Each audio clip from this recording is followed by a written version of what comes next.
भारत के संविधान का भाग 5 यूनियन के बारे में है। Union government, union executive, union judiciary, union legislature, ये सब उसमें दिया गया है। लेकिन संविधान के भाग 5 के शुरुआत में शुरू के जो 10 आर्टिकल हैं वो राष्ट्रपति के बारे में है। यानी कि अनुच्छेद 52 से लेकर के अनुच्छेद 62 तक राष्ट्रपति से संबंधित अनुच्छेद दिए गए हैं। इसमें जो अनुच्छेद 52 है ये कहता है कि भारत में एक राष्ट्रपति होगा, यानी यहीं से भाग 5 की शुरुआत होती है।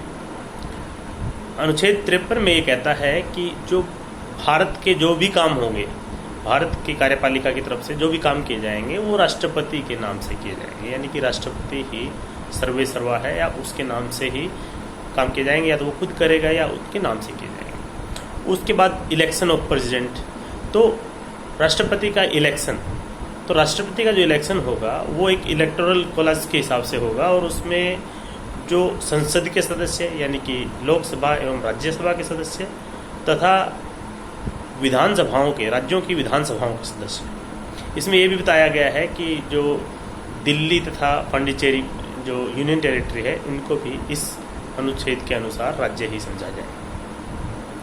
फिर जो है अनुच्छेद 55 में किस हिसाब से राष्ट्रपति का चयन होगा, जो प्रोपोर्शनल रिप्रेजेंटेशन की प्रणाली है उसी हिसाब से अनुपातिक ढंग से जो है राष्ट्रपति का निर्वाचन होता है। उसमें दिया गया है कि किस तरह से एक एक वोट की कीमत, यानी एक एमएलए या एक सांसद की वोट की कीमत किस तरह से वहाँ की जनसंख्या को रिप्रेजेंट करते हुए हो। उसके बाद अनुच्छेद 56 में term of office of president बताई गई है कि जो राष्ट्रपति एक बार चुने जाते हैं तो कितने समय के लिए राष्ट्रपति रहेंगे। 5 वर्ष के लिए वो रहते हैं, और जब जब वो नहीं रहते हैं तो उसके लिए जैसे कि वो रेजिग्नेशन कर देते हैं, डिसक्वालीफाई हो जाते हैं, इम्पीचमेंट हो जाता है, ऐसी सिचुएशन में वो उनका जो ऑफिस है वो वाइस प्रेसिडेंट के द्वारा देखा जाता है और दोबारा फिर इलेक्शन होते हैं। लेकिन जो टर्म है वो 5 साल का है। फिर एलिजिबिलिटी फॉर री इलेक्शन जो है अनुच्छेद 57 में दिया गया है। तो भारत में दूसरे देशों की तरह, यानी कि पहले रसिया में भी इश्यू था कि 2 बार से ज़्यादा नहीं बन सकते थे, और अमेरिका में 2 बार से ज़्यादा अब भी नहीं बन सकते राष्ट्रपति। 2 बार अब बन गए तो उसके बाद नहीं बन सकते। रसिया में ख़त्म कर दिया गया, लेकिन भारत में शुरुआत से ही ऐसा है कि कोई भी व्यक्ति कितनी भी बार भारत में राष्ट्रपति बन सकता है, उसके री इलेक्शन पर कोई भी पाबंदी नहीं है। अब फिर आता है अनुच्छेद 58 में qualification for election as president. अब क्या क्या क्वालिफिकेशन है, क्या एलिजिबिलिटी है वो इसमें दी गई है। तो इसमें एक सबसे इम्पोर्टेंट तो ये है कि वो भारत का नागरिक होना चाहिए, कम से कम 35 वर्ष उसकी आयु होनी चाहिए, और वो जो है लोकसभा में निर्वाचन के लिए एलिजिबिलिटी उसकी होनी चाहिए।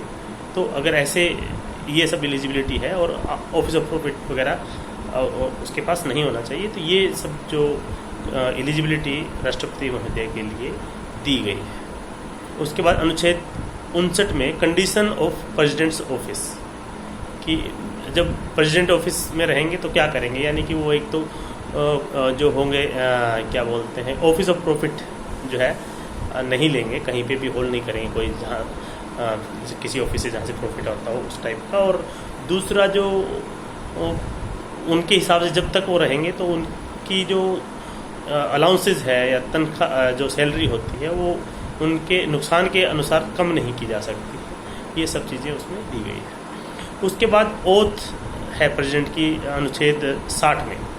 तो अनुच्छेद 60 में ये कहता है, राष्ट्रपति महोदय ये कहते हैं क्योंकि सारे काम राष्ट्रपति के हिसाब से होते हैं, कानून भी उन्हीं के हस्ताक्षर के बाद, उनके एसेंट दिए जाने के बाद बनते हैं, जो केंद्रीय कानून होते हैं।